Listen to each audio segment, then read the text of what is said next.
Hoje é dia 7 de novembro de 2025, aqui detrás da filmadora, eu, Frei Gilvander Moreira, da Comissão Pastoral da Terra de Minas Gerais.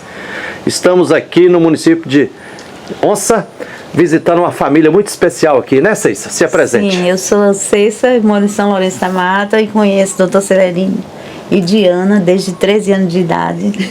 E foi a mãe dela que eu conheci. Conheci através da minha mãe, né? E a gente tem uma amizade, um carinho muito especial. E eu tenho ele como um ídolo, né? Eles dois, um grande exemplo pra gente no movimento popular e nos ajuda muito no MCP. No dia a dia da gente, a gente traz muita experiência dele, né? Então, o MCP, que é o Movimento das Comunidades Populares, né? Sim. Uhum. Beleza, então nós vamos registrar a nossa prosa aqui do Carmo. Se Eu apresente. sou Maria do Carmo, conhecida por do Carmo, moro no Pantanal, Ibura, bairro do Recife. Faço parte do MCP também. Que é o Movimento das Comunidades Movimento Populares. das Comunidades Populares.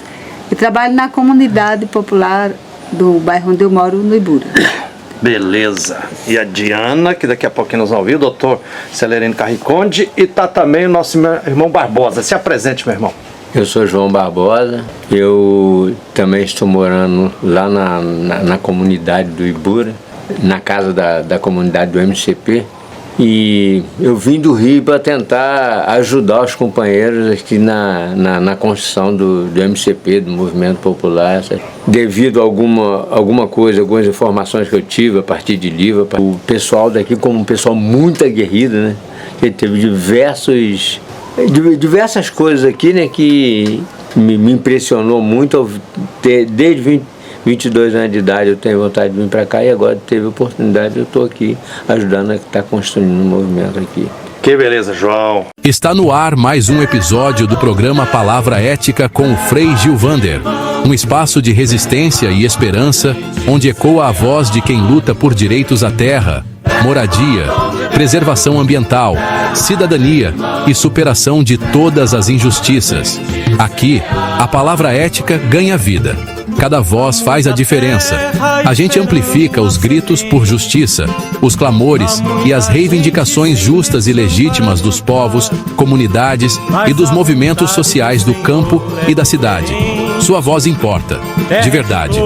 Junte-se a nós, espalhe essa mensagem e faça parte desse movimento que transforma. Do Movimento das Comunidades Populares, vou visitar de novo o doutor Celerino Carriconde e a Diana. Me falaram assim, Frei Gilvander, e a Diana, além de ser uma guerreira, ela é palestina. É guerreira. É guerreira de luta, né? Então, para não dizer que não falei das flores, vamos começar com a Diana, pode ser? Ah, sim. Então se apresente, Diana. Nome maravilhoso, né? Diana é nome de deusa, não é? É. Só que quando me foram bautizar, o padre falou, Diana é nome, como se chama, não de salvaje, mas não é católico. Então vamos ter que bautizá-la com um nome católico também. E aí me enfiaram de las Mercedes. Ah, Diana de las Mercedes? Então meu nome é Diana de las Mercedes Aboad Bamores. Que é o sobrenome palestino. Palestino, é. Só que eu estou pronunciando de forma chilena, né? Digamos, de forma portuguesa. Sinta-se à vontade. É. Bom, eu nasci na Palestina, mas com 5 anos de idade, 5 ou 6 anos de idade, a família viajou de volta para o Chile. E me criei lá em Chile, no Chile. Em Santiago. Em Santiago, em Puente Alto, e estudei universidade. Fui para a Universidade de Chile também e estudei enfermagem. Como enfermeira, trabalhei em terapia intensiva, trabalhei em emergência, enfim. Sempre gostei de trabalhar com coisas que trazessem, que fosse movimentada, compreende que? Isso ainda trabalhando no Chile? Sim. Então eu fiquei trabalhando no Chile até o ano 1973, quando aconteceu o golpe. No 11 de setembro de 1973, né? Que aconteceu o golpe. General Pinochet. Pinochet que deu o golpe. Estive um ano com dificuldades com a ditadura também. Quando terminou isso... Dificuldade significa que você entrou na lista dos marcados para perseguidos, né? Palestina por cima, né? Mas eles conheciam toda a família. Porque uma anécdota, esta é uma anécdota. Nós, quando aconteceu o golpe, eu fiquei no hospital Sotero del Rio, que era o hospital que ficava perto da cidade onde eu morava. Fiquei 3 dias aí, porque foram os dias em que não dava para sair. E quando saí de lá, Hospital, trabalhando. trabalhando lá no hospital, tínhamos que ir para Puente Alto, que era a cidade base, e aí estavam dando salvoconducto para nós poder sair, porque de outro jeito se nós podíamos ser presos se não tínhamos esse salvoconducto. E eu fui para a fila. Quando chegou a minha vez, eu ia abrir a boca para dizer quem era, porque eu não conhecia o policial, não conhecia o soldado que estava aí. O soldado le você é Diana More, aqui está su... Já sabem disso. Gelé. Quer dizer, você já estava na lista, né? Estávamos na lista, era toda a família que estava na lista e a gente não sabia, compreende? Então foi uma coisa assim, bem. Tive, como falei, fui presa, estive aí um tempo presa, incomunicada, depois me libertaram. Mas Lá no Chile ainda? Lá no Chile. Mas tinha que ir assinar todas as sextas-feiras lá no departamento deles e você não sabia se você entrava ou saía. Se entrava ia sair, não?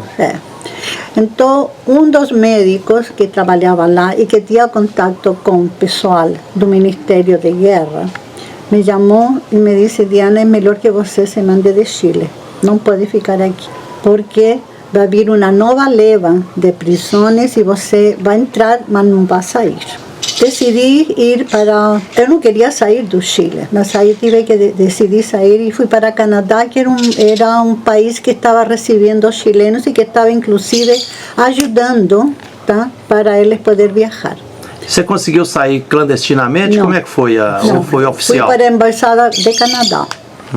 Eu fui para a Embaixada de Canadá. Nessa época as igrejas tomaram o manpower porque eles não queriam receber o pessoal de esquerda. Tá? Então, de direito, na guerra do Vietnã, tiveram todo mundo bem tratado. A igreja tomou conta do manpower e exigiu receber a gente. E aí ela entrou nesse grupo, eu também. Então a gente foi para Canadá e, bom, lá em Canadá encontrei também outro grupo de chilenos que estavam exilados lá. E posteriormente Ele me encontrou comigo. encontrei com Celerino. O encontro foi interessante, porque ele precisava atender o pessoal que vinha de lá, que alguns doentes, né? Então nós fomos atender juntos os dois. Eu a conheci atendendo um pessoal que estava lá, né?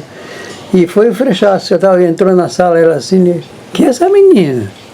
Foi num encontro com Letelier. Com o Letelier, quando mataram aquele cara. A reunião com ele foi que ele entrou e disse: quem é essa menina? Foi o frechaço. Doutor Celerino, eu fiquei curioso que em novembro passado, quando estive aqui, gravei entrevista com você, você me disse que lá no Canadá, para sobreviver, você sendo médico, né, aqui, mas lá você teve que trabalhar, inclusive, como faxineiro no hospital. Auxiliar de enfermeiro. Aí, como você me disse que ela era... Eu achei que você tinha se conhecido no hospital, né? Você trabalhando como auxiliar de faxineiro, não foi não? Atendendo a reunião com o Letelier, ele depois reuniu todos os lados. Tá. Nós participamos dessa reunião. E aí a Rediane estava nessa sala também, quando ele foi passar. E aí começou o pessoal que estava chegando, alguns doentes, a gente começou a atender. Eu e ela atendendo as pessoas a pedido da comunidade, né? Aí foi o começo da coisa. Mas em Canadá eu não podia trabalhar como enfermeira, porque tinha que revalidar o título lá. E para revalidar o título eu tinha que dar primeiro o exame de inglês. Se eu era eficiente em inglês, podia depois fazer o exame de enfermagem. Então, por enquanto, tinha que me manter, porque não tinha dinheiro para viver. E aí eu trabalhei primeiro como faxineira, fazendo faxina em edifício, porque tinha uma chilena que tinha trabalhado na Secretaria de Educação, era professora e tinha trabalhado na Secretaria de Educação, e ela estava a cargo da limpeza de um edifício. Me convidou para trabalhar com ela e trabalhávamos todas as tardes. De manhã eu estudava inglês e de tarde trabalhava como faxineira e ganhava um dinheiro. Posteriormente, conheci uma enfermeira canadense e que era a chefa de nursing home, como que se chama? Nursing home. Cuida dos velhos. Onde estão os idosos. Tipo um asilo, uma casa de acolhida. Uma casa de repouso, assim. Onde ficam os idosos que a família não pode seguir tomando conta, vão para lá. E então ela me contratou para trabalhar com ela.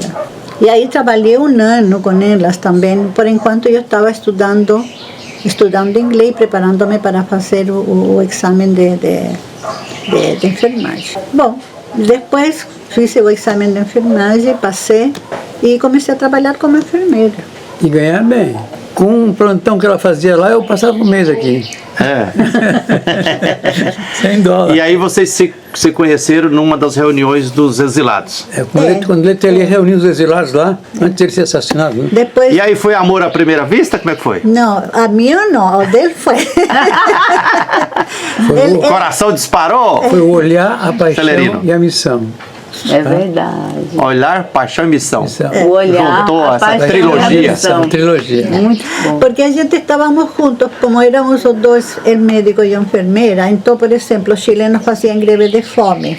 Tá? Te ajudava. Então, em greve de fome, nós ajudávamos, fazíamos exames para ela e colocávamos soro, porque alguns ficavam totalmente Greve de desidratados. fome protestando contra a ditadura no Chile?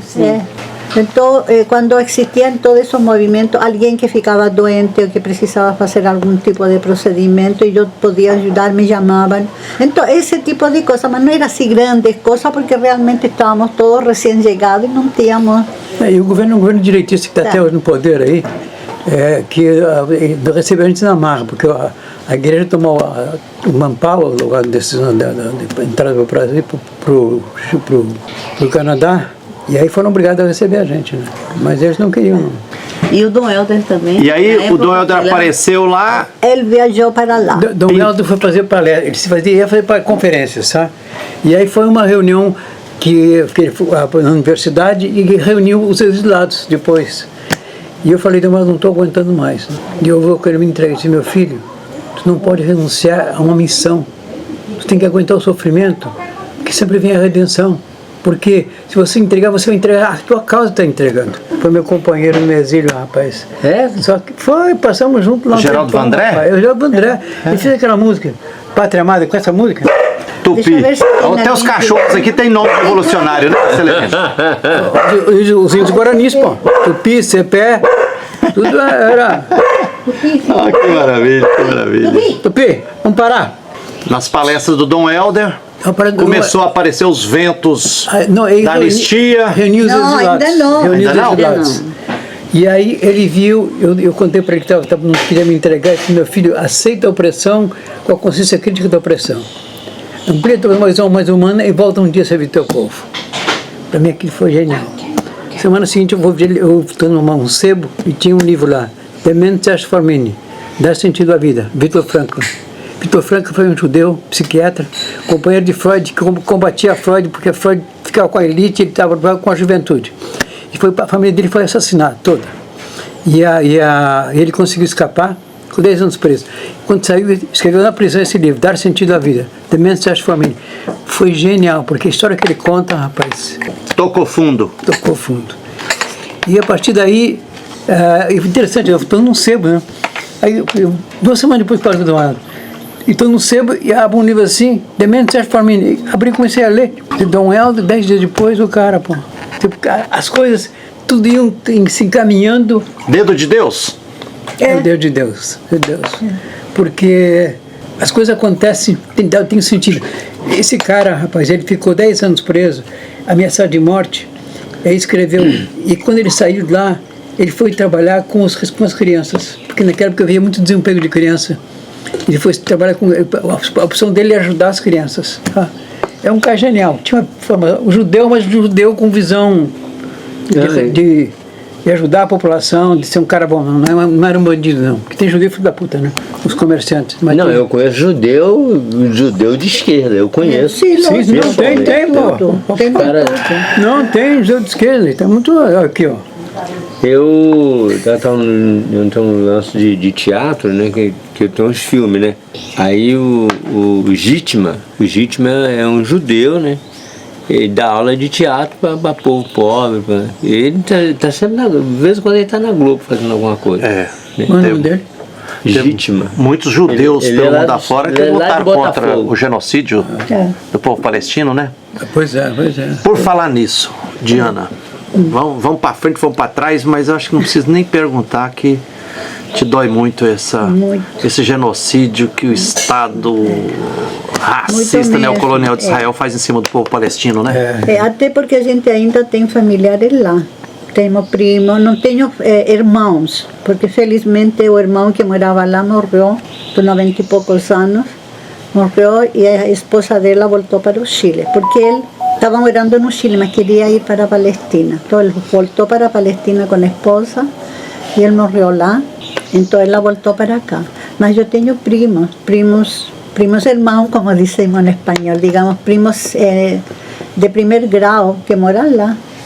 E que de um jeito ou do outro eles sobrevivem. Não sei como que estão agora, não tenho a menor ideia se estão vivos, estão mortos, não tenho ideia. Não estão tendo contato, não? Nós morávamos em Béjala, que é uma cidade que fica perto de Belém, a 6 quilômetros, 10 quilômetros de Belém, uma coisa assim. E era um povoado, era uma vila, que o pessoal falava, porque tinha muitos católicos aí. Nós morávamos ao lado da igreja ortodoxa, mas tinha muitos católicos e os frades falavam de que nós seríamos os remanescentes da chusma que acompanhava as cruzadas. Digamos, os soldados que foram para lá e que ficaram lá, se instalaram lá, que nós seríamos os descendentes. Eu não posso falar se é verdade ou é mentira ou não tenho a menor ideia, tá? Mas era uma das coisas que a família sempre falava isso. O genocídio, a matança de todas essas pessoas, uma matança que é inútil, uma matança que não tem sentido. Digamos, se tivesse uma guerra e estivessem os dois bandos lutando, com exército dos dois lados, exército com os dois lados, tudo isso, você não gosta, mas até que aceitaria, compreende? Mas isso é uma matança... Isso é um massacre. Um massacre que estão fazendo de inocente, um massacre de crianças, de bebês recém-nascidos, de profissionais de medicina que dão sua vida para atender as pessoas. Eles matam. Enfim, são mais de 20 mil mães, mais de 20 mil crianças, jornalistas, todo mundo, né? Bombardeando universidades, escolas, igrejas, tudo, né? Destruindo edifícios que não tem por que destruir, porque já ninguém estava morando aí. O pessoal tinha abandonado isso e eles destruíam por o fã de destruir. Para evitar que o pessoal voltasse. Então, isso é uma maldade que não tem sentido. Para voltar... Para reconstruir, ganhar dinheiro. E a versão que a mídia ocidental dá é uma tragédia, né? Sim, é direita. Sempre chamando Hamas de terrorista. E Israel como se estivesse respondendo a um ataque que teve lá em 7 de outubro, né? Mas há um movimento também no mundo inteiro contra eles também, né? Tem. Eles estão... Fica a minoria que tem o dinheiro, né? Porque o problema desses judeus são o dinheiro. O dinheiro é o capital, né? Mas há muita gente no movimento social também, muita gente boa.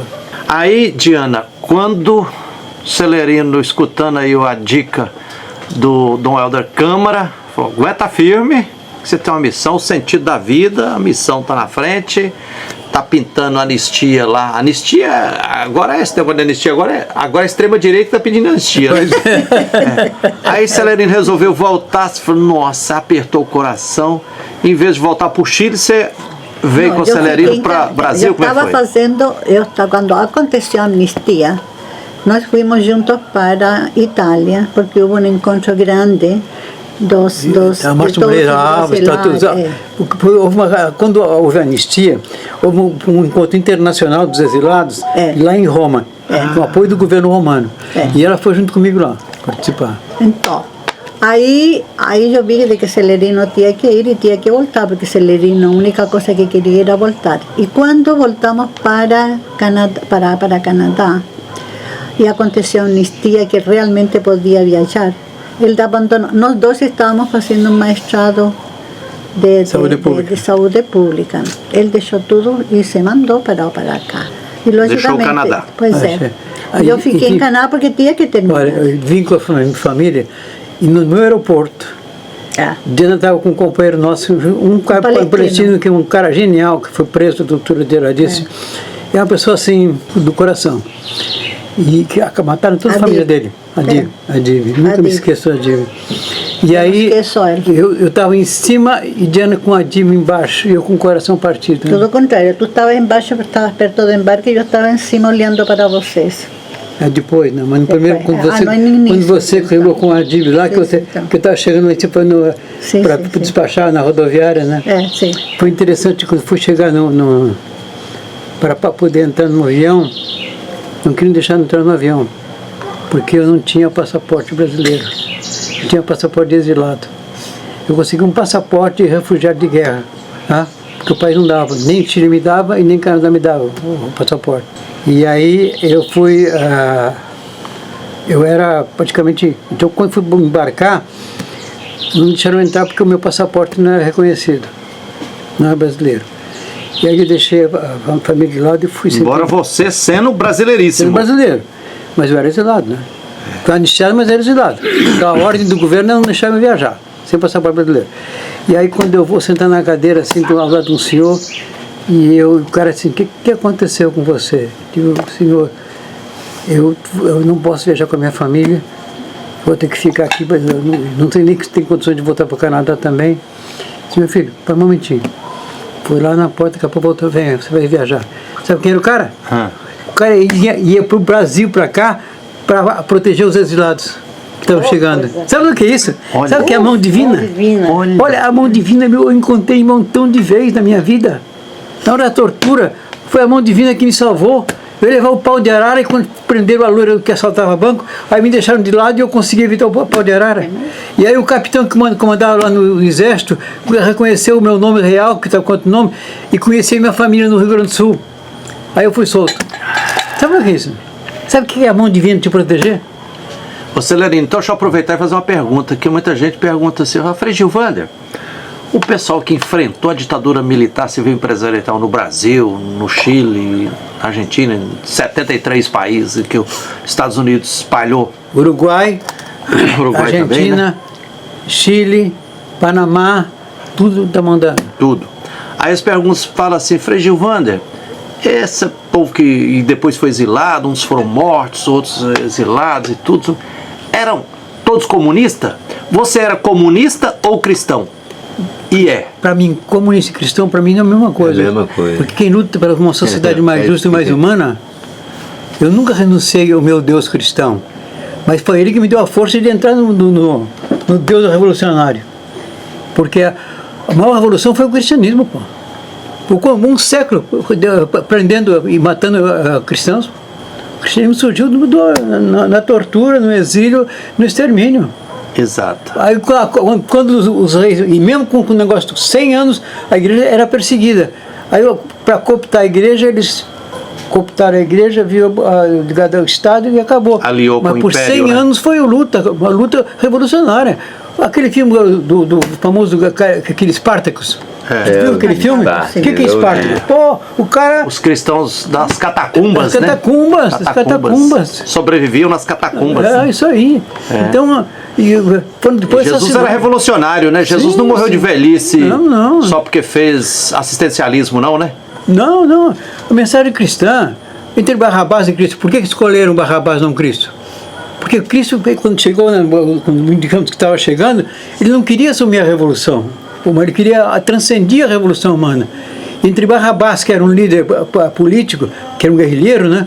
E Cristo, escolheram Barrabás só porque era um líder político deles.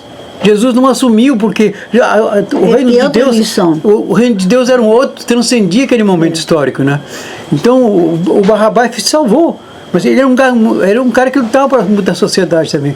Só que Cristo era muito mais além, porque ele transcendia o momento histórico da repressão todinha do Império Romano, né? Império Romano, escravocrata, é. Diana, e você, quem a gente normalmente fala assim, os palestinos são muçulmanos. Não. Como é que religiosamente você é? Em Bechala tínhamos um grupo, uma população católica e muçulmanos, tinha muçulmanos também lá, mas a família nossa, a família toda era de origem cristã. E os muçulmanos se davam muito bem com a gente, digamos, não havia briga, não havia esse tipo de coisas, tá? Então tem uma diversidade religiosa entre os palestinos? Sim. Porque tem muitos que são muçulmanos, mas também tem muitos que são cristãos. Então, depende da região em que eles vivem, em que eles viviam ou que vivem. Ô, Diana, e também não é justo essa história de dizer assim, os muçulmanos são Não, sectários, não, são xiitas. Não, né? Pode ser algum setor, mas não é a grande maioria. Todas as religiões têm Que essa tem possibilidade, os né? extremistas existem em todas partes. Aqui também nós temos, entre os católicos, também temos pessoas de direita que são extremistas. São extremistas. Então é a mesma coisa com todas as religiões. Eu lembro uma vez minha mãe, quando lembro disso eu rio, porque os muçulmanos não podem comer carne de porco. Tá? Então minha mãe era terrível. Comia escondida. Apareceu lá um senhor que Tá era no Alcorão muçulmano essa proibição visitar. também? Pois é. Não, minha mãe não, né? Minha mãe era católica, assim que ela não tinha nada a ver com os problemas de alimentação. Então, ela tinha feito comida de porco em casa para a gente, tá? E convidou este senhor a comer. Ela sabia que ele era muçulmano. E não que comia não porco. podia comer porco. Mas ela invitou a comer. O cara comeu, se repetiu, se lambeu e tudo isso. E depois, minha mãe cozinhava muito bem.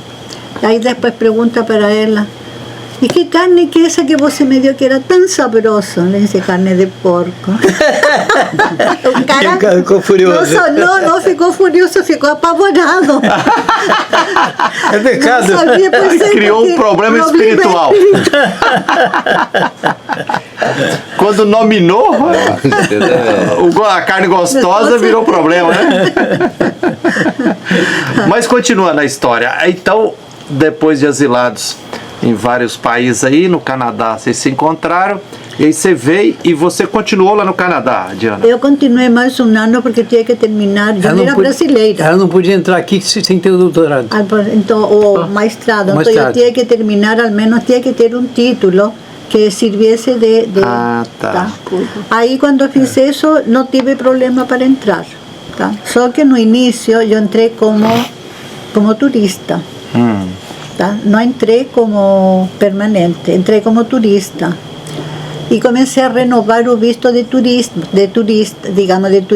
e depois pedi O visto permanente. visto permanente. Mas antes de conseguir o visto permanente, eu tinha que sair do país cada certo tempo para renovar o visto. Eu ia para Assunção, ou ia tinha que ir para a fronteira. Então, mesmo que saísse e voltasse. Para carimbar o passaporte. Para carimbar o passaporte.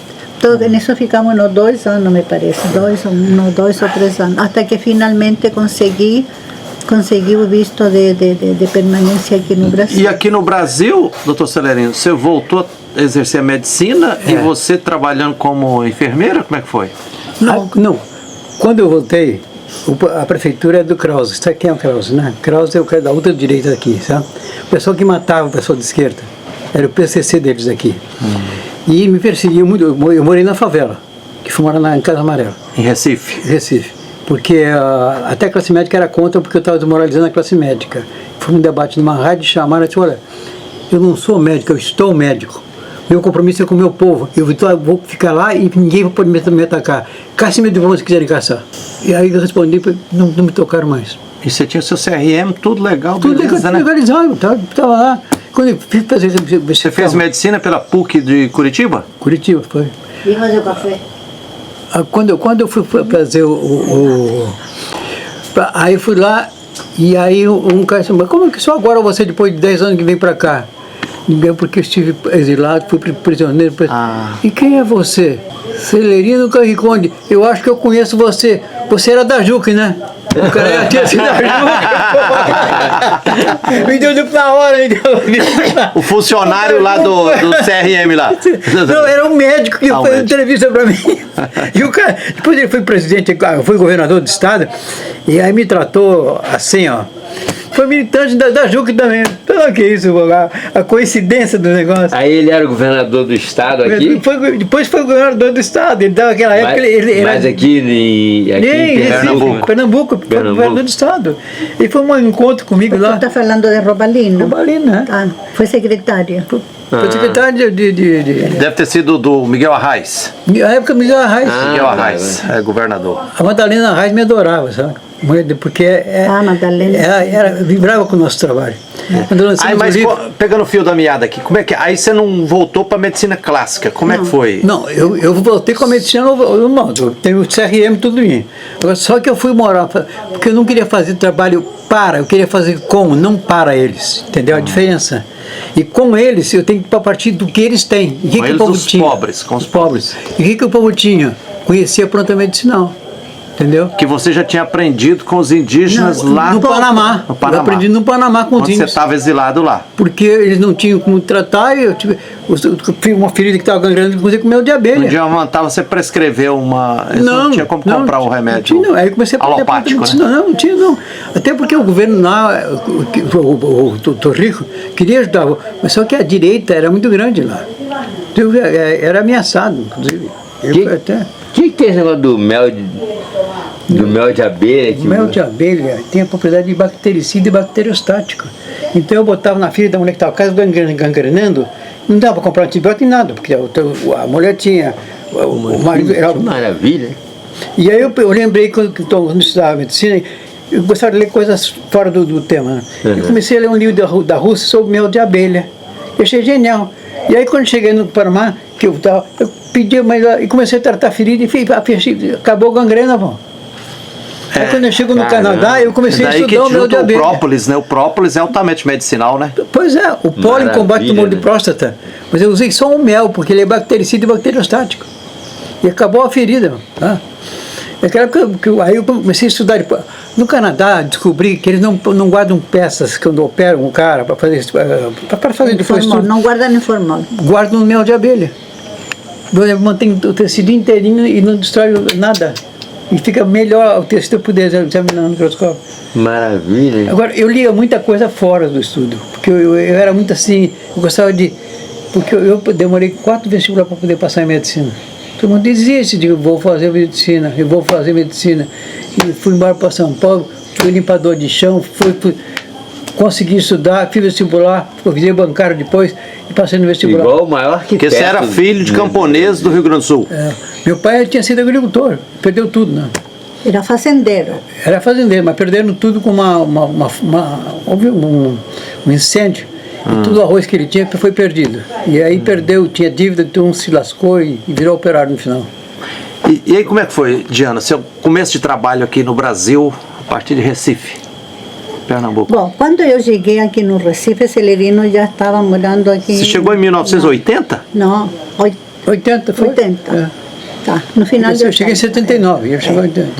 Então, aí eu vi que Celerino já tinha feito contato com as pessoas e ele visitava as pessoas, tirava foto delas, tá?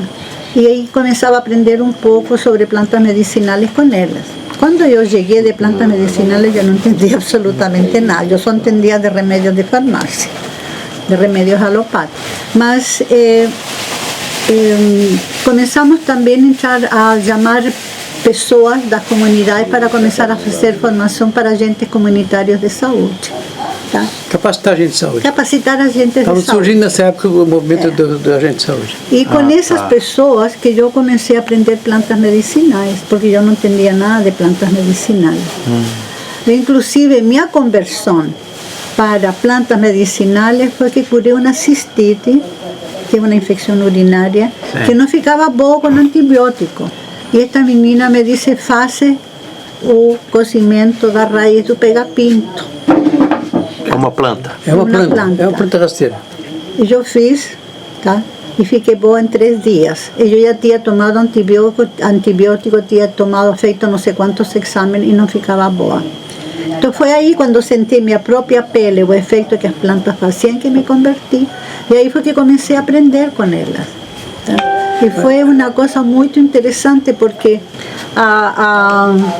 quando você começava a falar com elas sobre a questão das plantas medicinais, elas entendiam o que a gente estava querendo dizer. Então elas aceitavam, por exemplo, as informações que eu dava sobre alimentação, sobre higiene, sobre essas coisas, porque eu também aceitava as coisas que eles tinham. E você está falando das mulheres das comunidades periféricas? A gente morou na favela. Só a gente, nós moramos na só favela. trabalhava com ela, não trabalhávamos com outro nível. Nós trabalhamos em 4 ou 5 Casa Amarela, não sei se você conhece. Casa Amarela é um bairro. Minha terra natal, nesse lado. Pois é um bairro popular. É um bairro muito grande, que tem muitos setores, né? Tem várias Aí tinha o Porto do comunidades. Genipapo, que era uma área de invasão, que era uma terra do latifundiário aqui, que o pessoal tomou as casas e tinha que pagar todos os meses para esse filho da puta. Se não pagasse, a casa que ele tinha construído, os caras tiravam a casa dele. E a gente vendo esse negócio nas reuniões, o pessoal ia contando isso. Começamos a reunir o pessoal para lutar pela posse da terra. E conseguimos, na época do Krause era perseguição, mas na época do entrou aquele cara lá, o outro. Vasconcelos foi na época de Vasconcelos e de Miguel Arraes. Aí foi que conseguimos a posse da terra. O governo apropriou e deu para a população. Então, o trabalho que fazia também era lutar porque o pessoal disse assim, eu não posso plantar. Porque não pode plantar, porque o dono da terra não pode plantar, porque eu posso tomar a terra depois. E aí, então, vamos fazer o seguinte, vamos lutar pela posse da terra. E aí começou, a gente nem sabia que havia esse negócio. Então aí o Movimento Popular de Saúde estava junto também, luta pela posse da terra. Porque eles não podiam, tinham que plantar em vaso, porque se plantasse podiam depois exigir a terra para eles, né? E aí a gente conseguiu romper isso aí na luta. E conseguimos, o pessoal, a primeira vitória de posse da terra foi em Genipapo. Foi com o pessoal aí. Que maravilha. Agora, isso vocês faziam com o trabalho como voluntário e para sobreviver? Não, nós tínhamos Sustento. projeto. No começo, Foi. o Canadá tinha um cara que era das Nações Unidas, ele fazia um trabalho no mundo inteiro, no terceiro mundo. E aí eu conheci esse cara, movimento de igreja, esse cara, Romeu Maione. E esse cara me conseguiu um dinheiro, um recurso, conseguiu um apoio de um projeto. E com esse projeto a gente sobrevivia, né? Ah, sim. Isso sobrevivimos um ano com isso. É. Mas depois a gente fez um projeto que Donel del Câmara assinou para Oxfam. E Padre Humberto foi uma Não, força. Padre Humberto deu o depois. carro, foi o carro. Não, Padre Humberto Humberto Pluma. foi depois. Humberto Pluma, foi o carro, veio e trouxe pra gente. Mas isso foi depois. Foi primeiro o Dom Helder. projeto que Donel del Câmara assinou porque o econômico pediu para assinar. Sabe por quê? Porque naquela época a igreja, o povo não tinha SUS. E remédio era muito caro. Então a igreja dava remédio para o povo. E aí quando eu comecei a usar planta medicinal com o pessoal não queria mais remédio, queria tijolo. De um bem de consumo a um bem de produção. E aí quando o Dom Helder assina para o Celerino, porque aonde ele trabalha o pessoal não quer mais remédio, o pessoal quer dinheiro para comprar tijolo. E aí foi que o pessoal subiu. Aí Dom Helder aprovou o negócio na hora. Foi o povo que determinou o processo, não foi eu que pedi para ele, entendeu? Então as coisas foram se encaminhando à medida que na caminhada do povo, as coisas iam se formando. Caminhante não é caminho, se hace caminho de andar. Exato. Eu mirar a vista de lejos, como é que é a música? Caminhante não é caminho. Fala, como é que é? Já não me lembro neste momento. Caminhante não é caminho, se hace caminho de andar. E ao mirar a vista lejos, como é que é? Você é Pablo Milanês? Hã? É Pablo Milanês? Não, isso aqui... Ou então a Utopia de Galeano. Galeano. Sim, o horizonte sim, nos dá sim, força sim. para caminhar. Sim, o Galeano. Eduardo Galeano. Mas uma coisa importante também é que Celerino, o avô de Celerino tinha morado em Olinda e deixou uma casa para ele. Para os três filhos, os 3 netos que estavam estudando. Foi que manteve meu estudo, foi o aluguel da casa. Então, com essa casa nós já não tínhamos que pagar aluguel, porque a gente estava pagando aluguel, porque estava alugado. E nós pagávamos o triplo do que o cara pagava, porque ele já fazia 17 anos que morava nessa casa. E ele não queria entregar a casa porque pensava que Celerino queria vender, e nós queríamos ir a morar lá para não ter que estar pagando aluguel, porque o dinheiro era curto. Saía mais caro o aluguel na favela, da casa que a gente morou, do que a casa que você pagava. Porque ele já estava 17 anos aí nessa casa. Aquela mesmo do centro, não desse. Onde é o centro agora? Agora onde está o centro. Foi a herança do meu avô. Com o aluguel dessa casa eu fiz medicina. Que maravilha. E aí nessa caminhada vocês camaram, junto com o povo, aí, criado o Movimento Nacional de Saúde Popular. O MOPS, Movimento Popular de Saúde. O primeiro encontro foi o NMEC, que foi lá em Lins, que havia um padre muito bacana, que depois começou a desviar o dinheiro e se lascou. E aí começou esse movimento, depois criou o MOPS, e aí nesse MOPS havia muita briga política, a gente se afastou e não quis querer movimento nenhum, porque havia mais briga pelo poder do que realmente o serviço. Aí a gente ficou na base trabalhando. Então, eu gostaria muito, Celene, que você falasse para nós a luta pela conquista, a grande conquista que a gente tem hoje, direito ao SUS, Sistema Único de Saúde, né? Onde a gente atende a toda a população e que eles estão querendo privatizar, estão privatizando uma boa parte já, mas a gente precisa estar consciente dessa luta do movimento popular, né? E hoje nós temos condições de ser atendido, fizemos cirurgia, tudo direito nosso, direito sagrado do Que não povo. tem nos Estados Unidos. E tem Nos Estados Unidos não tem SUS, não né? tem SUS, não. Lá a de saúde é fogo. É muito cara a medicina. Ela tem Diz que tem muitos brasileiros que quando adoecem lá nos Estados Unidos, voltam para o Brasil para tratar, não é? É porque lá é caríssimo tudo. Eu vi em Cuba, cubanos que quando adoecem lá nos Estados Unidos, vai para Cuba Para ser fazer tratado em tratamento. Pois é. Pronto, então fala pra gente. O SUS nasceu no o SUS Brasil nasceu fruto no de uma Brasil, luta popular, né? Foi para a luta popular. Havia a Fiocruz havia a liderança de esquerda muito grande. Então eu cheguei aqui, houve uma reunião aqui com o secretário de saúde, do pessoal, e me chamaram para participar da reunião. E veio o pessoal do SUS, aliás, que ia criar o SUS, lá do Rio de Janeiro, pessoal de esquerda também. E aí começou a luta, uma Conferência Nacional de Saúde, e essa luta conseguimos criar o SUS. Foi um pouco antes do Lula, tá? Lula reforçou depois, né? Então foi um movimento que nasceu de baixo também, não foi uma coisa que veio de cima, não. Foi uma briga popular. Tá? Que havia o MOPS, que é o Movimento Popular de Saúde, que era o movimento todo o Brasil lutando por atendimento gratuito. Tá? Eu participei um pouco desse MOPS. E aí, porque na Constituição de 1988 foi a luta popular que fez escrever lá a saúde pública como um direito. Como direito. E dever do Estado, dever né? do Estado, isso aí. Eu participei dessa conferência. E, então, a vida é um processo. Tá? E o processo você se faz, às vezes, tu procura um caminho e encontra outro caminho. Entende? O caminho é com o povo. Tá? Não é com você que vai terminar o caminho, é o povo. Você tem que caminhar com o povo, tu não pode dar passo fora onde o povo não pode acompanhar. A liderança tem que estar junto, não estar lá na frente. Tá? Tem que estar junto com o povo. Por que eu morei na favela? Porque eu fui morar no campo. Que aí vi que o pessoal migrava do campo para a cidade e pensei que trabalhando no campo, o pessoal vai fixar no campo. Me lasquei, porque o pessoal, quando chegou a idade, vendia a casinha dele para um fundário filho da puta lá, e ia morar na favela porque tinha televisão.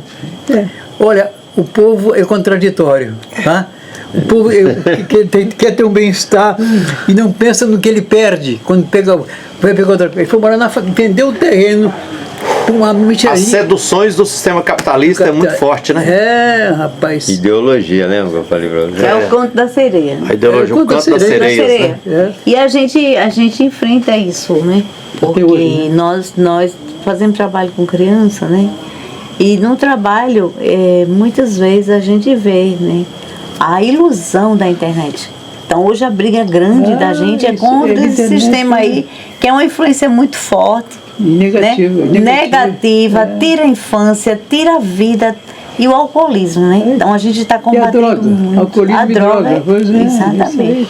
Então, é luta. Então, quando eu conheci o Dr. Celerino e Diana, né, eu lembro que era no terreiro da fazenda, uma fazenda que existia lá no sítio Trapiá, município de Itacaimbó.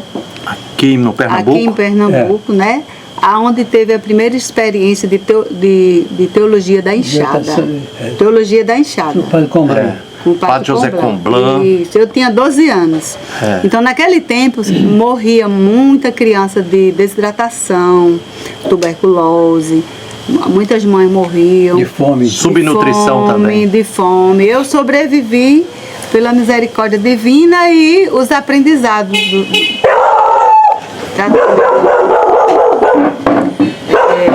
das ervas que os avós, meu pai fazia, porque naquele tempo não tinha vacinação, não tinha remédio, não tinha médico em cidade nenhuma ali. Então, quando dava a desidratação, assim, uma vez deu de 6 horas da noite, mata muito rápido. De 6 da manhã, meu irmão com 16 anos, ele já não andava mais. Então, a gente descobriu, através desses ensinamentos, né, da medicina natural. Da medicina natural, que era falta de sais minerais e proteínas e vitaminas. E onde que encontrava isso? Naquelas plantas que tem lá no Agreste, já perto do sertão. Pereiro, marmeleiro, jatobá, né? E a gente aprendeu a fazer remédio caseiro. Então, foi através do padre Pedro Aguiar, que era o padre da paróquia na época, e chegou lá com o doutor Celerino e Diana. E você tinha que idade? Eu tinha 12 anos. Então a gente convocava... E hoje você está com 61 anos, né? 61 anos. A gente convocava a população a trazer uma planta, qualquer galho de mato, né? E reunia no terreiro da fazenda. E ali o doutor Celerino orientava. E com essa conversa toda aqui, aí eu estou me lembrando que ele dizia pra gente nunca vender a terra, nunca ir morar nas cidades, porque nas cidades as pessoas se alimentavam mal, iam ficar muito obesas, e eles mostravam umas fotos de umas pessoas assim, bem gigantes, bem doentes, que depois que ficava daquele jeito não tinha mais volta. E aquilo pra gente era até assustador, porque o povo vendia o mel de abelha para comprar açúcar branco. Vendia as galinhas. Sendo que o mel é muito melhor do que açúcar. É, e a gente foi aprendendo aqui o valor da fuga de milho torrado, né? A carne seca no sol, que matava um bicho lá que só comia mato. Quanto aquilo era saudável, e hoje eu vejo que o povo da minha geração, um povo forte, que adoece pouco, que consegue ficar idoso. Eu não tomo remédio nenhum. Hoje com 61 anos, não tem pressão alta, diabetes, não tem doenças assim que é muito comum. E é muito triste ver a população. Aí eu vim para a cidade porque eu hoje entendo que o padre Pedro dizia para a gente nunca sair das terras, mas a juventude não tinha como viver naquele lugar. Não tinha recurso nenhum, a gente não ganhava, não tinha onde ganhar R$1, um dinheiro de nada. Então não tinha de onde comprar nada. Aí era obrigada a sair das terras porque o sistema capitalista que provocou esse êxodo para o povo sair do campo, abandonar as terras. Hoje as casas estão tudo fechadas, pouca gente mora, tudo idoso. Ninguém mais quer trabalhar na roça do pesado, plantar. E até o xerém que a gente fazia no moinho, a fuba, as pessoas estão indo comprar nos mercados e nas feiras. Tudo contaminado com agrotóxico do agronegócio. Isso tudo é muito triste. Então, para a gente reeducar-se a população nas favelas, onde a gente mora, a construir uma horta, como a gente construiu agora no Pantanal, onde eu moro. Aqui em Recife? Em Recife, né?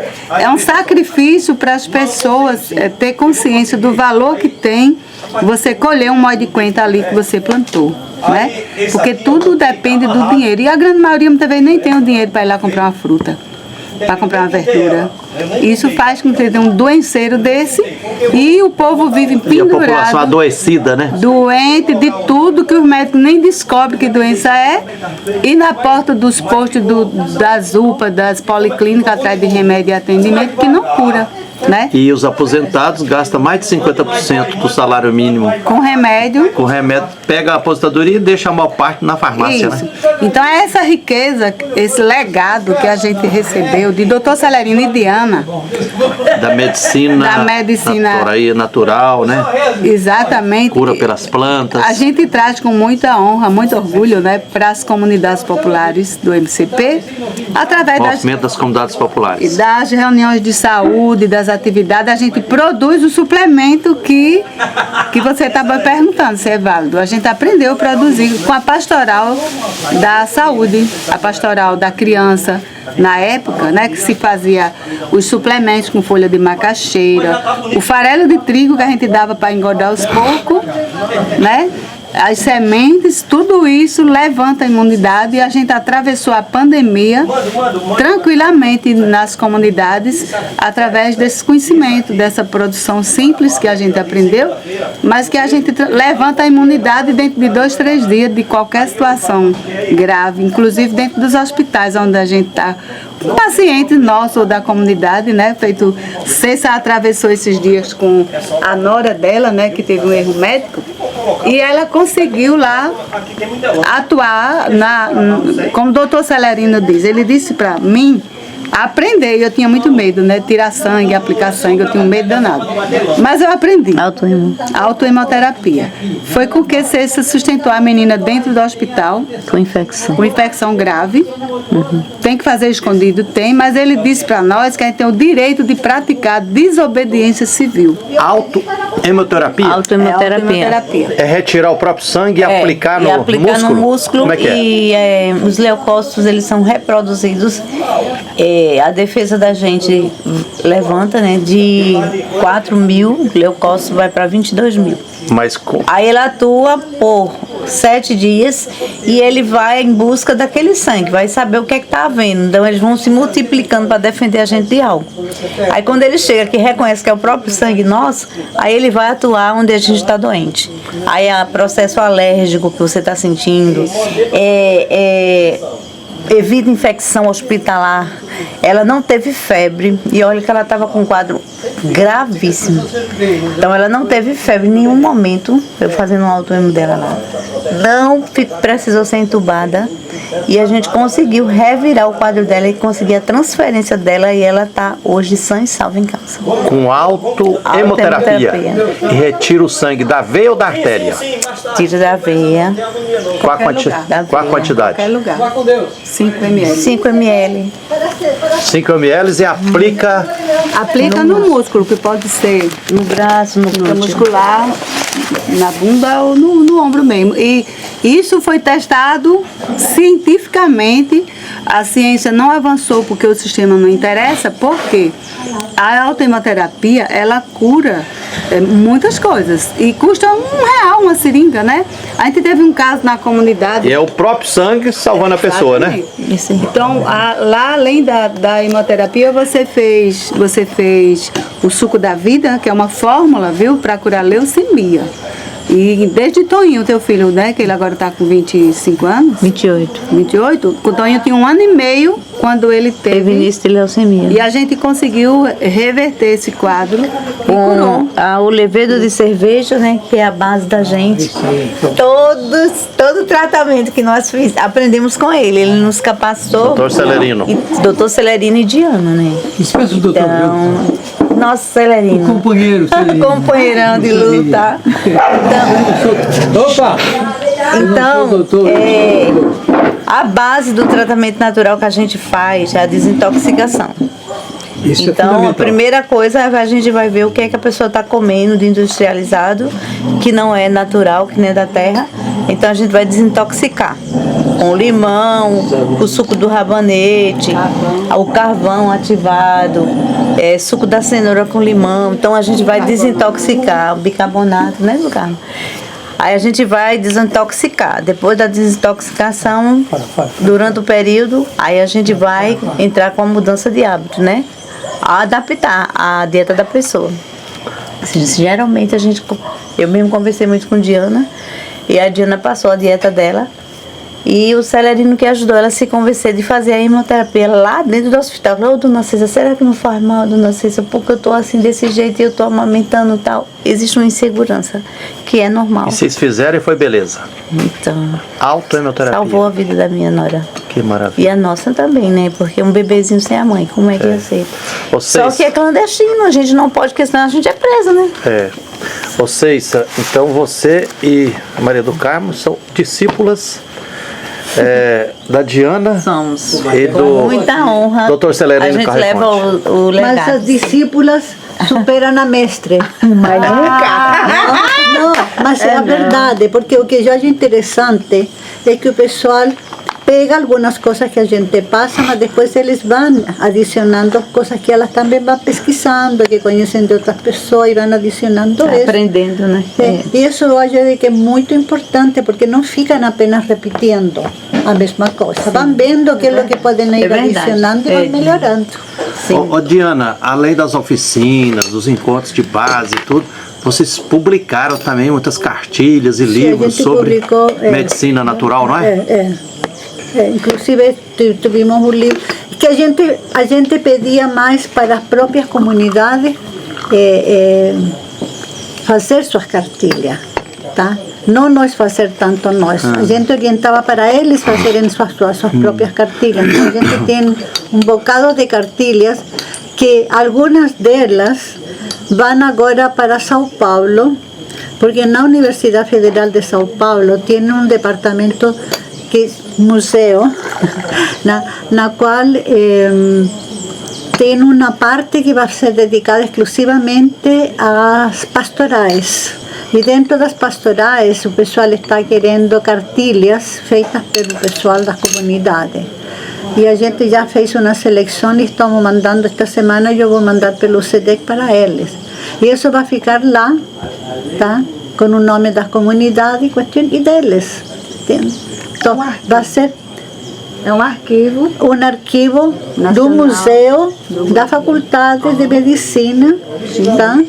Então é uma coisa muito importante, porque aí os alunos de medicina também vão poder olhar essas coisas, vão poder pesquisar, entender um pouco a sabedoria que as comunidades têm, que as pessoas não são burras, as pessoas das comunidades, eles têm um conhecimento, que poderá ser um pouco diferente do conhecimento que eles têm lá na universidade, mas que é conhecimento, e que eles têm sobrevivido quantos anos desse jeito. Sim. Ô Diana, tem alguns exemplares aqui que a gente poderia mostrar? Das cartilhas ou dos livros? Sim, mas não pode... Diana, eu te perguntei sobre alguns exemplares da produção na linha da medicina natural, né? Certo. O que tenho aqui são cartilhas feitas pelas comunidades, tá? Sobre plantas medicinais. Tem de diversas partes do país. Tem do Rio Grande do Sul. Deixa eu ver aqui. Tá? Plantas usadas na medicina popular do Rio Grande do Sul. Depois temos aqui... Planta medicinal é legal. As plantas... 13 plantas no resgate da teia solidária. Projeto de alimentação alternativa e saúde do trabalhador, que também traz a questão de plantas medicinais. Estas já são mais antiguas ainda. A planta nossa de cada dia. É da equipe de Aracaju. Apontamento fitoterápico da irmã Eva Michalat. Projeto Plantas Vivas da Comissão de Saúde e Meio Ambiente da Assembleia Legislativa de Rio Grande do Sul. Até allá, hasta lá, assim. Este do CENEP, de uma ONG que é de plantas. Centro de Educação. Medicinais. Plantas medicinais. Uma experiência que deu certo.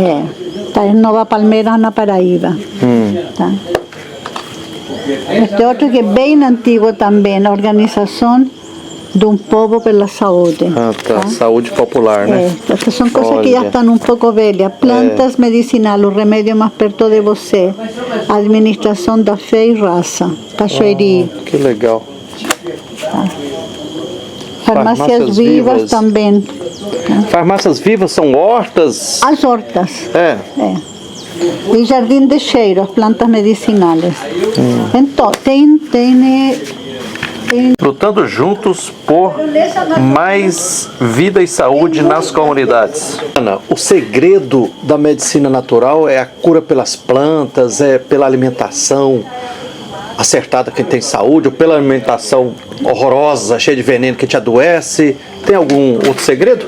Bom, o segredo sobre alimentação é tratar de comer a coisa mais simples possível, tá? Mas que sejam orgânicas. Hoje em dia se está matando a terra, se está matando o planeta por conta do uso dos agrotóxicos. O glifosato está presente em todas partes. E o glifosato é a desgraça mais grande que tem acontecido. Ele é cancerígeno, tá? Ele está comprovadamente... É o tal do mata-mata que o pessoal borrifa para matar o mato e vai... Não, e depois borrifa para secar as verduras. Então é horroroso, veneno, terrível, né? Tá? E isso está comprovadamente que produz câncer. Mas o pessoal não está nem aí. Inclusive esse glifosato parece que já está proibido na Europa, Está proibido, não, em Europa está proibido, nos Estados Unidos está lutando para proibir, mas em Estados Unidos teve fazendeiros que ganharam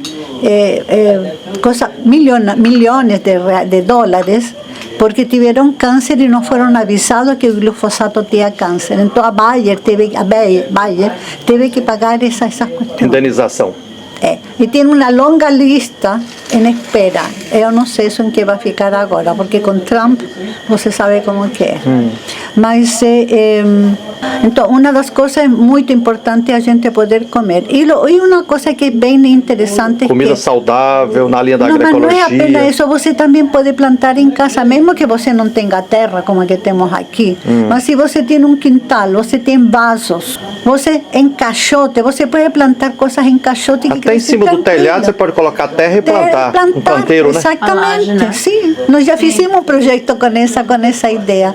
Colocar aí em cima do telhado, colocar vasos, colocar caixote com terra bem adubado e plantar. E as plantas se dão bem. Porque as verduras... Plantar e produzir a própria alimentação saudável, melhor do que fazer um plano de saúde. Exatamente, exatamente. E você também, por exemplo, você pode comer, pode criar pequenos animais. Galinha, pode criar coelho, pode criar pato, compreende? Algumas ovelhas. O importante é não utilizar, só que para isso você tem que ter uma infraestrutura para alimentar os bichos de forma natural também. Sim. Tá? Porque se você vai estar comprando ração para as ovelhas, por exemplo, nós só damos capim. Para Você as coloca galinhas. uma série de rações lá com produtos químicos da cidade, envenena a alimentação Exatamente. da vaca e afeta a pessoa exatamente. Também. Né? Então não tem muito sentido. A questão do leite já é uma coisa de que os naturalistas em geral, digamos, dizem para não usar leite nem derivados do leite. Tá? Justamente pelo tipo de proteína que é uma proteína que não é muito boa. Tá? Desde o ponto de vista nutricional, todo mundo fala muito bem disso, mas desde o ponto de vista da saúde, não é uma proteína muito boa de usar. Então é muito melhor se você pode usar, por exemplo, queijo de sementes, de algum tipo de coisa assim, almendras. Tem queijo de todo. Hoje em dia você encontra queijo de todo. Tá? Ô, Diana, e a começão de carne? Né? Diz que no Brasil nós estamos já com mais de 200 milhões de pessoas, mas que tem 2 bilhões de vacas. De vacas, sim. 20 vacas para cada pessoa. E essa cultura da começão de carne, isso adoece as pessoas também? Claro que adoece as pessoas. Como Celerino estava colocando, por um lado está o diestilbestrol, mas por outro lado também é a própria carne que produz muita acidez no corpo. E quando você tem muita acidez no corpo, você tem muito mais chance de ter câncer. Porque nosso corpo tem que funcionar em um patamar mais alcalino para nós ter uma boa saúde. E quando você se alimenta, por exemplo, de alimentos ultraprocessados, se alimenta de alimentos carnívoros que são muita carne, tá? Acidifica tanto teu corpo que teu corpo não consegue se alcalinizar e não consegue que as reações normais do corpo funcionem. Então, os genes começam a sofrer. Os bichinhos bons que temos aqui na barriga, que se chama microbioma, eles sofrem também, porque esses microbiomas que estão aqui, esses bichinhos que estão aqui, eles na barriga, no intestino, eles, além de alimentar, de proteger nossa saúde, também eles têm conexão com o cérebro. Então, hoje em dia, por exemplo, existe muita depressão, muito Alzheimer. Por quê? Porque esse microbioma que está aqui não está estabilizado, não está bom. Tá? E ele produz, como se comunica diretamente com o cérebro, os bichinhos que não estão bem aqui vão para o cérebro e produzem todas essas alterações. Então a lógica é que muita carne causa mais acidez no corpo, acidez isso no corpo, e isso cria faz mal harmonia para todo. corporal. Cria desarmonia corporal, cria câncer, cria uma série de problemas. Quando você fala, Diana, estas dores aqui nas articulações, é por isso, tá? Porque essa acidez, essas substâncias, criam substâncias que vão se colocar aqui, que vão criando esse tipo de problema. Artrite, artrose.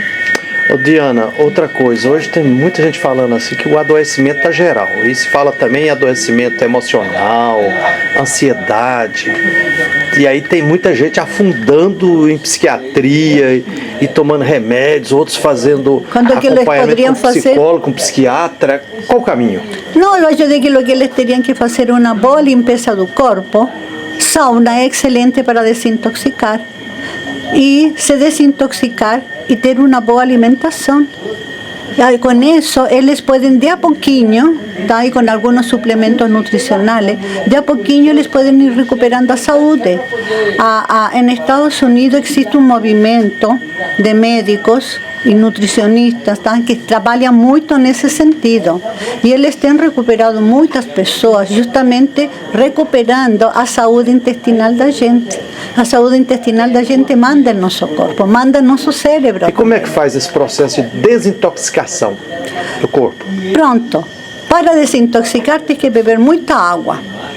Tem que deixar de comer uma série de coisas. O Dr. Celerino coisas. falou que, de preferência, água de filtro. Sim, água de filtro, de preferência com pH alcalino.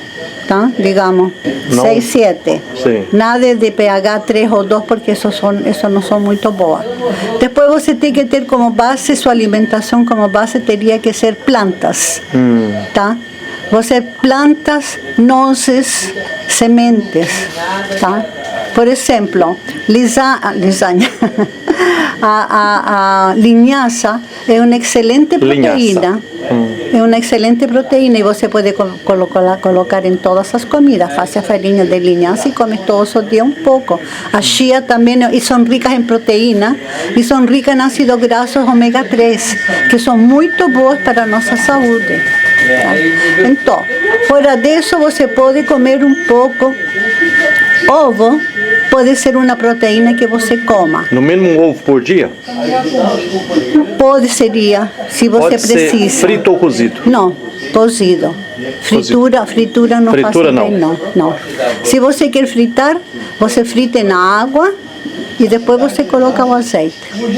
Aí você não fica frito como você gosta, mas fica saboroso também. Tá? Então, a verdura, nós temos muitos tipos de verdura e vegetais. Então, se você consegue fazer isso, você vai ver como que a saúde se recupera muito. Hoje em dia temos muitas doenças autoimunes justamente por esse problema que você está dizendo. Tá? E essa doença autoimune também tem a ver com o cérebro. Tá? O problema é que a medicina tradicional não pensa na alimentação adequada quando trata, só pensa em fármacos, tá? Só pensa em remédio, porque é o que ensina na universidade. Tá? E o resultado a gente tem aí: suicídio, depressão. E essa história que grande parte hoje da classe trabalhadora, tem muita gente, até pesquisas indicando que as pessoas não estão mais almoçando e jantando, só comem sanduíche. Isso é complicado. E alimento ultraprocessado. Esses alimentos que vêm em pacote, que já vêm pronto, que você só pega. Essa pizza, por exemplo, que compram já pronto e vai lá, é alimento ultraprocessado. Aquele macarrãozinho também que você já... Nada de processado. Não, esses são químicos, são produtos químicos. Até a orientação oficial do governo brasileiro é orientação oficial, não é alternativa, é oficial, é para não comer alimento ultraprocessado, porque eles não são alimentos, são formulações químicas, tá? Que tem aditivo, tem químico, tem, enfim, tem, sei lá, preservativo. Imagina que uma dessas pizzas, se eu tenho uma pizza aqui 2 dias, apodrece. Lá duram quantos meses que estão aí e estão bem, e o pessoal compra. Diana, querida, gratidão. Eu vou partilhar isso aqui porque tem muita gente que a gente vê que está sofrendo, ou então com os parentes, né? E o Deus da vida quer vida e abundância. E para ter vida, ele tem que ter saúde, né? É cuidar do meio ambiente. Gratidão.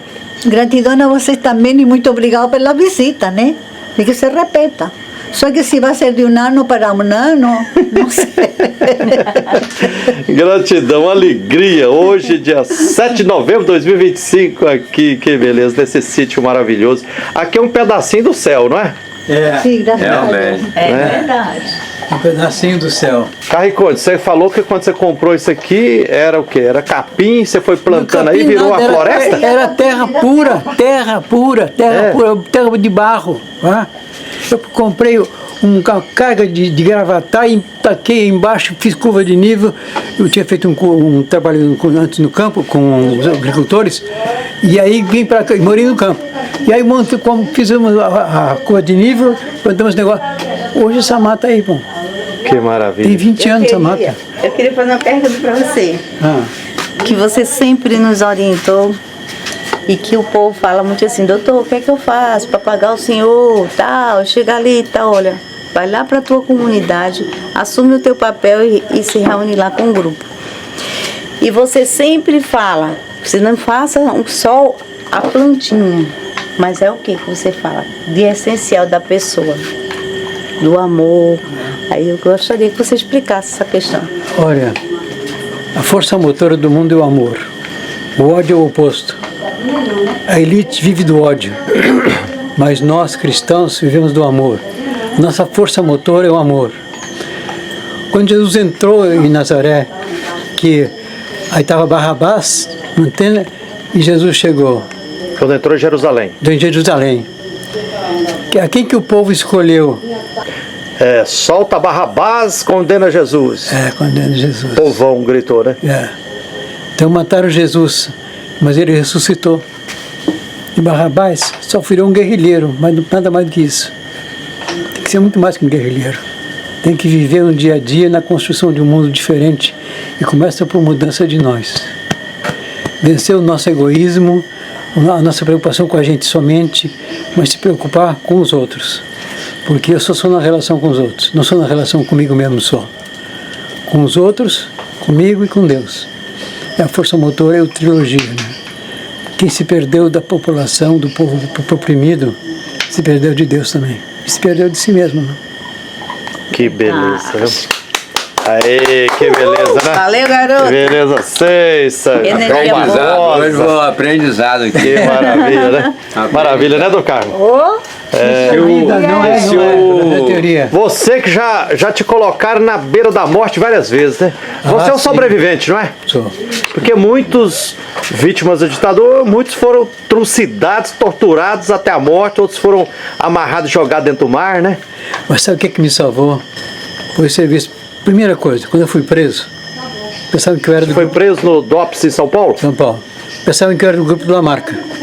Carlos Lamarca. Carlos Lamarca. A gente trabalhava com o grupo dele, mas não sabia que era Lamarca. E aí acontece que eu fazia palestra no movimento de igreja, para a juventude, uma comunidade de Santana. E quando eu estava na prisão, queriam pegar a minha primeira mulher com o meu filho para poder torturar, para me obrigar a dar as armas, que não tinha a minha arma, aquelas 10 Ave Maria só. E aí esse cara veio me entregar comida. Você, aquele professor que deu aula lá para nós, para os jovens lá, que foram para a rua de Santana, para a ditadura.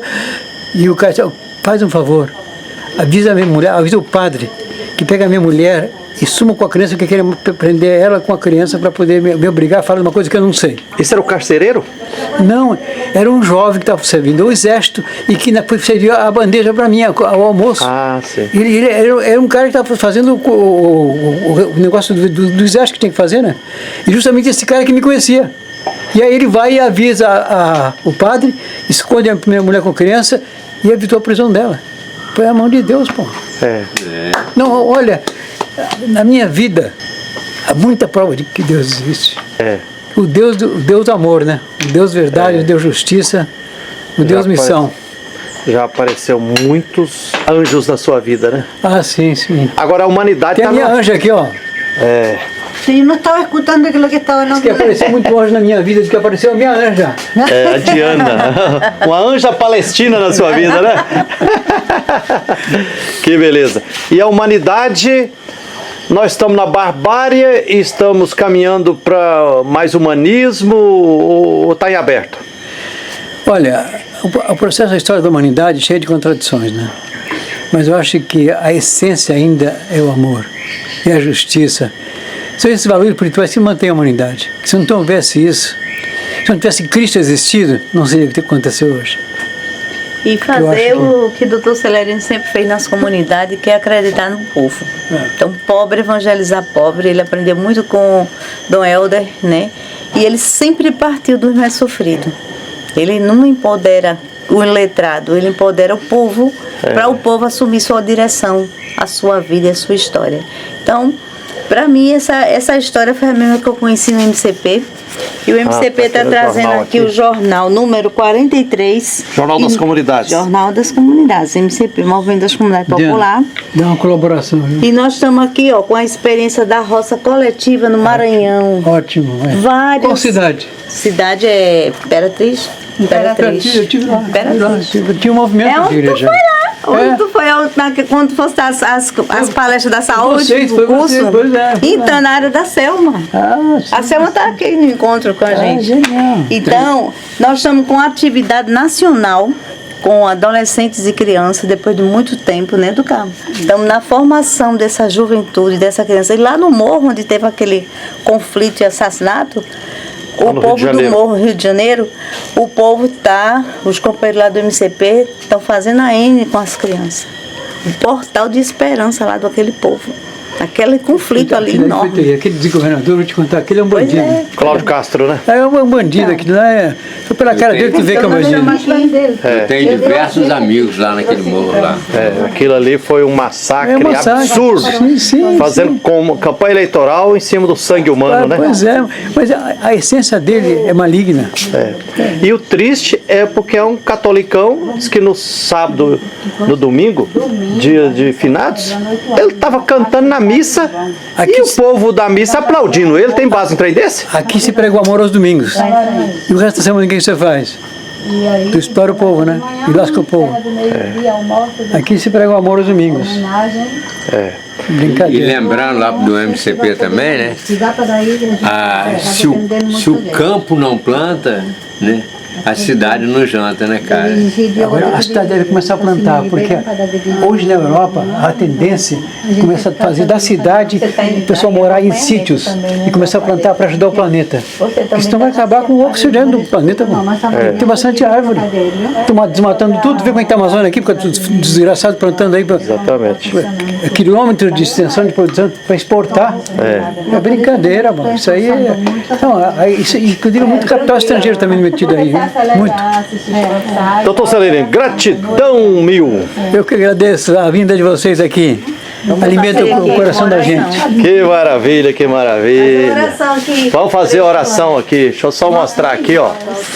De volta às raízes, especial Caatinga, Bonome, Carneiro, Juazeiro, Quixadá, Caatinga ameaçada, de volta às raízes.